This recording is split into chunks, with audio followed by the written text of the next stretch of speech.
Welcome to Soulful Love Chronicles. Hey everyone, welcome back. Thanks for joining us. Today we've got a brand new story to share with you. So let's begin. I'm currently going through a separation with my wife. My wife and I were college sweethearts since I was 19 years old, and we have been together for 10 years. On April 1st, 2024, we kissed each other goodbye for work, said I love you to each other, and then at 2 p.m., she texted me that it was over and we should separate. I rushed home from work, and she told me she had been having an affair with one of her managers at work from August 23rd to October 23rd, starting off at a company golf tournament where they had relations in his car after everyone had left and drove home completely smashed. She blamed me for the affair and said that I had caused her to go insane over the years because of my lack of emotional connection with her. Adding to that, I worked too late and I prioritized friends over her. All of which is completely untrue. I know I'm loving and I always scheduled dates and talked with her after work, even calling her on my 45-minute commute home from work to see how her day went and how she was feeling. I tried to include her in everything I did. I just came to the realization of a few different factors. She never liked my family, friends, hobbies, the food I made, the way I dressed, my music, or even how I looked for parking spots. She would tell me that I smelled bad, that the food I made smelled bad, and that sometimes she would slap me, which I had to stop to around when it first started. She'd constantly complain that I was too active. This past year, she tried to convince me that I didn't really love my dog and that she was the better pet parent. I'd let her know that these things she was saying and doing hurt my feelings, but I never received an apology or even a glance.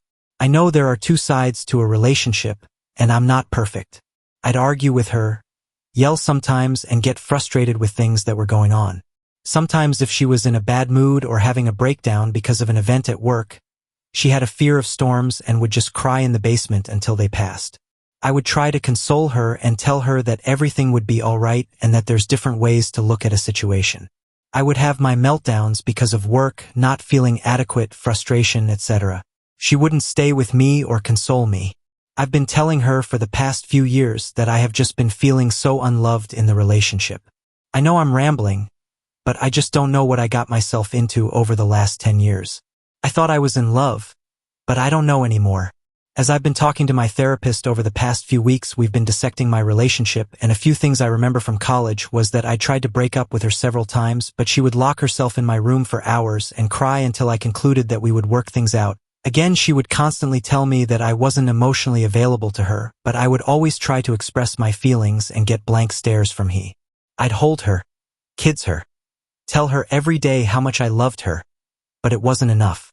Personalized cards for Valentine's Day, her birthday trips, and time spent with her side of the family instead of mine for holidays. I just feel like I did everything that I could have done for her. I know I have character flaws too, but Jesus, did I deserve to be cheated on, raked through the mud, and then cast aside like trash when she was finally done with me? Now that we've met since she's cold, everything is my fault.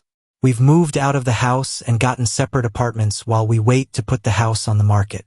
I can't sleep at night. I wake up covered in sweat at 2 a.m. and can't go back to sleep because I have dreams of this person. I thought I loved getting railed by her boss. I feel like such a loser. I feel inadequate. I feel like I'm stuck in a living hell of a situation. However, every day gets better. My friends call to talk to me, and one of them is taking care of me by feeding me and letting me stay on his couch until we can get 2 bedrooms later in the summer. I started going back to church. I joined a divorce group. I started working out and have lost a substantial amount of weight. I don't know why I'm posting this, but kudos if you read through the hardest and most depressing situation of my life. I'll take any words of advice or anything that anyone wants to share. Insights as well. I just feel so lost and don't know what my future holds or how to crawl forward at this point. I feel so pathetic about this person that I chose to spend my life with that it now makes me sick when I see her. Thanks for watching. If you enjoyed this video, don't forget to like, comment, and subscribe for more stories like this. See you next time.